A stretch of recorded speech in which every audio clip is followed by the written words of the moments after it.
بسم الله الرحمن الرحيم السلام عليكم ورحمة الله وبركاته. marka hore waxaan salaamayaa shacabka Soomaaliyeed meel kasto ay joogaan. waxaan madaxweynaha Jamhuuriyadda Federaalka Soomaaliya Mudane Maxamed Cabdullaahi Farmaajo uga mahadcelinayaa tanaasulkii weynaa ee uu sameeyay si loo gaaro heshiisyadii la xiriiray arrimaha doorashooyinka ee ugu dambeeyay heshiiskii 1 bisha Oktoobar ee lagu jaangooyay habraaca doorashooyinka 2020 ee dalka.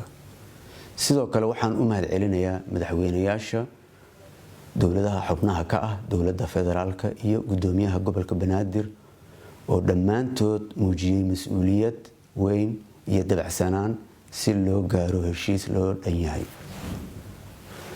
waxaan kaloo u mahadcelinayaa gudoonka iyo xubnaha labada aqal ee baarlamaanka oo si dhaqsiya u sharciyeeyay heshiiska doorashooyinka 2020. waxaan kaloo mahadnaq mudan beesha caalamka oo markasta taageero iyo dhiirigelin la garab taagan dowladda iyo shacabka Soomaaliyeed. sidoo kale waxaan u mahadcelinayaa shacabka Galmudug iyo gobolka Banaadir oo muujiyay dulqaad iyo soo dhaweyn waqtigii shirarka isdaba joogga ahaa ee guusha ku soo dhamaaday. heshiiska hanaanka doorashooyinka waxaa lagu qeexay jadwalka doorashooyinka, gudiyada doorashooyinka iyo waajibaadkooda, deegaan doorashooyinka, astaynta kuraasta golaha shacabka, doorka odayaasha iyo bulshada rayidka ee soo xulidda ergooyinka iyo habraaca u gaarka ah doorashada xildhibaanada Somaliland.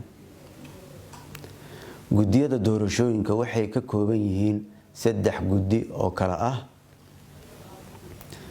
gudiga doorashooyinka heer federaal, gudiga maamul doorashooyinka ee heer dowladaha xubnaha ka ah dowladda federaalka iyo gudiga xalinta khilaafaadka. heshiiska hanaanka doorashooyinka ee xilligan ayaa tirada ka qaybgalka ergooyinka iyo deegaan doorashooyinkaba ka horumarsan yihiin markii loo barbar dhigo doorashooyinkii 2016. taasoo gogol xaar u ah in 2024-25 ay dalka ka dhacdo doorasho qof iyo cod ah hadduu Ilaahay raali ka noqdo. xukuumadda federaalka Soomaaliya waxay u gudbinaysaa hay'adaha qaranka qoraalka faafinta iyo dhaqangelinta doorashooyinka 2020-2021 kaasoo ku salaysan heshiisyada doorashooyinka ee golaha wadatashiga qaranku gaaray. xukuumadda federaalka Soomaaliya iyadoo eegaysa muhiimadda ay leedahay in doorashooyin xalaal ah oo daahfuran dalka ka dhacaan, waxay ku wargelinaysaa dhammaan hay'adaha kala duwan ee qaranka ee ku shaqada leh arrimaha doorashooyinka inay waajibaadkooda kaga aadan u gutaan si waafaqsan habraaca doorashooyinka ee lagu heshiiyay. aniga iyo xukuumadeyda waxaan hogaamin doonaa geedi socodka doorashooyinka xor iyo xalaal ah, daahfuran kuna dhacda si nabad ah.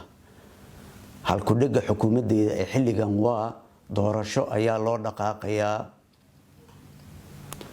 waxaan shacabka Soomaaliyeed ku boorinayaa in ay doorkooda ka qaataan habsami u socodka doorashooyinka. ugu dambeyn waxaan beesha caalamka ka codsanaynaa inay taageeraan hanaanka doorashooyinka ee 2020-2021 si ay doorashooyinku ugu qabsoomaan waqtigooda si daahfuran oo nabad ah. wassalaamu calaykum waraxmatullaahi wabarakaatuh.